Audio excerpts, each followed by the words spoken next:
During the past year, the Executive Board of the Connecticut Recreation and Parks Association established its first Hall of Fame committee. At the request of current President John Silsby, the committee established guidelines and policies to govern the practice of this year's committee and future committees appointed by the Executive Board. To date, nominations have been solicited and the first inductees are presented to you today for their service to our profession and to the Connecticut Recreation and Parks Association. The Hall of Fame Awards were created to recognize any individual or organization that has made extraordinary contributions to the recreation, parks, golf, and conservation movement in Connecticut. It is the committee's strong belief that the parks and recreation profession owes its existence and growth to the vision and dedication of these individuals who have worked so hard for many years to improve the quality of life for all residents of Connecticut. The leaders recognized this year by CRPA as Hall of Fame recipients serve as extraordinary examples for all of us charged with the task of leading our wonderful profession into the future. All three individuals inducted today have been recognized for their dedication and leadership numerous times at the state, regional, and national levels. All three have been true leaders in the parks and recreation profession, demonstrating enormous passion and dedication for many years. Plaques recognizing these individuals will be hung at the CRPA office.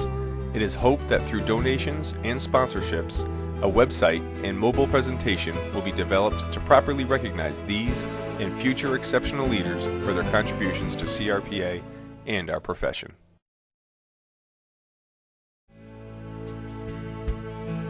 The first of the three CRPA Hall of Fame inductees is longtime Branford Recreation Director Joe Trapasso. Joe Trapasso, affectionately known as Joe T., began his career in Ossining, New York, serving as an Assistant Director of Recreation for the New York Recreation Commission. Located 45 minutes north of New York City, Joe T. furnished his skills as a young recreation professional during his tenure with the Commission from 1945 to 1951. In 1951, Joe Trapasso made a decision that would affect the next 43 years of his life as he took the Director of Recreation position for the Branford Parks and Recreation Department. During the mid-20th century, Branford was moving to shed its previously thought of high-class resort image and subsequently took on many characteristics typically associated with the northeastern suburbs, including increasing recreational programs for its residents. At Joe T.'s induction into the first Branford Sports Hall of Fame in 1988, William Ahern, longtime New Haven Register sports writer, wrote, "It is doubtful that no one person has ever done more to promote Branford's good name throughout the nation than has our Superintendent of Recreation, Joe M. Trapasso." From his introduction in 1951, he found a cooperativeness that makes this hamlet unique. It was a monumental task he undertook, for he had to build on his dreams a new capacity for all forms of entertainment, not alone in athletics heretofore haphazardly organized.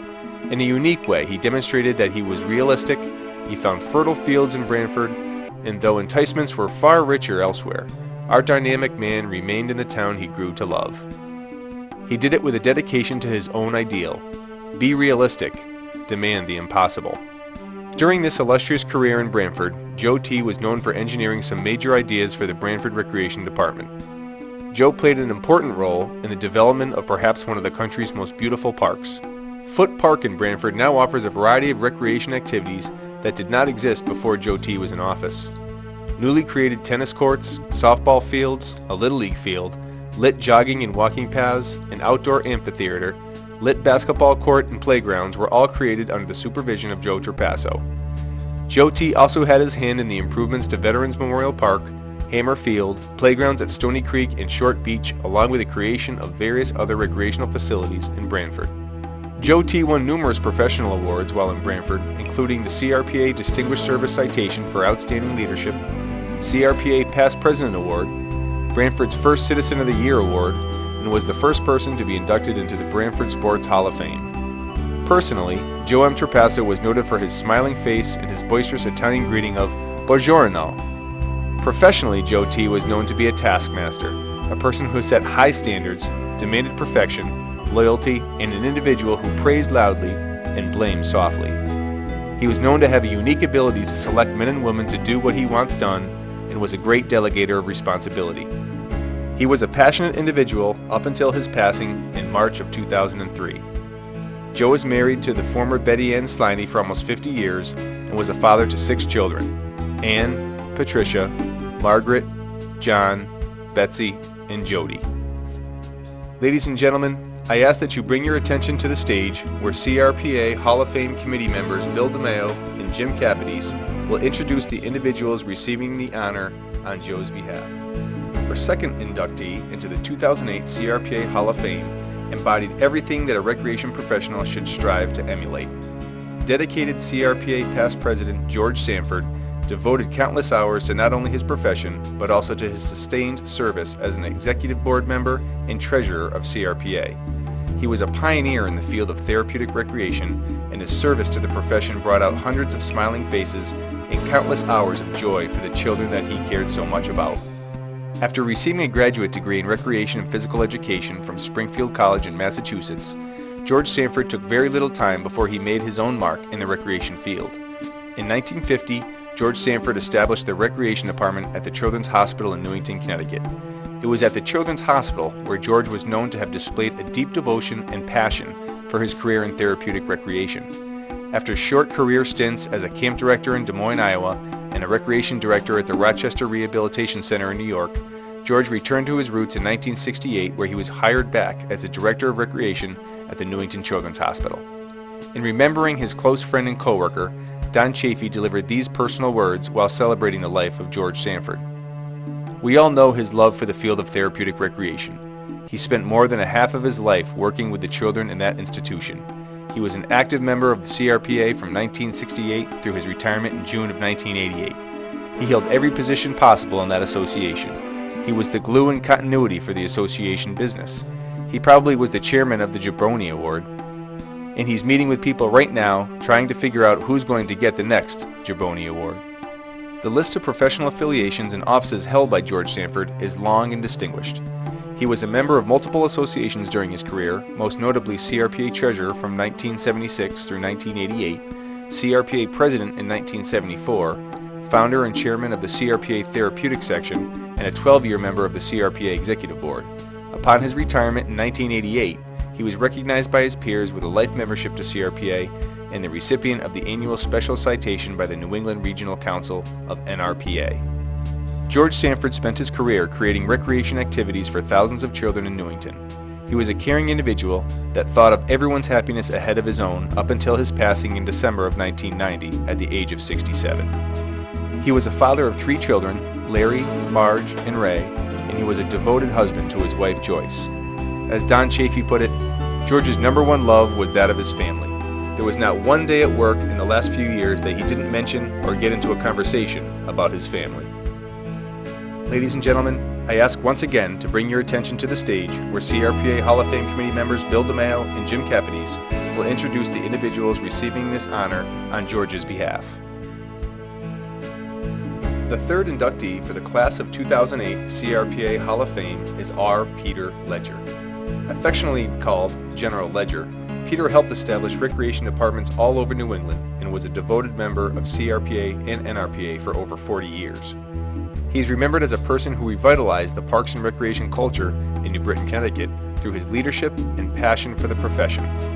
The New Britain Parks and Recreation Department would not be as active and substantive as it is today if it were not for R. Peter Ledger and his professional guidance he offered to the employees who worked beside him. Peter Ledger's career began in 1958 after he graduated from the University of New Hampshire when he became a program director for the Framingham Community Center in Massachusetts. From there, it did not take long for people to notice Pete's skills as a recreational professional. He became the superintendent of recreation in Bristol Parks and Recreation in New Hampshire from 1962 to 1965.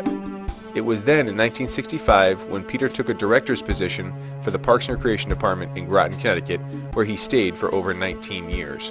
While in Groton, Peter was instrumental in developing recreational programs and facilities for Groton residents.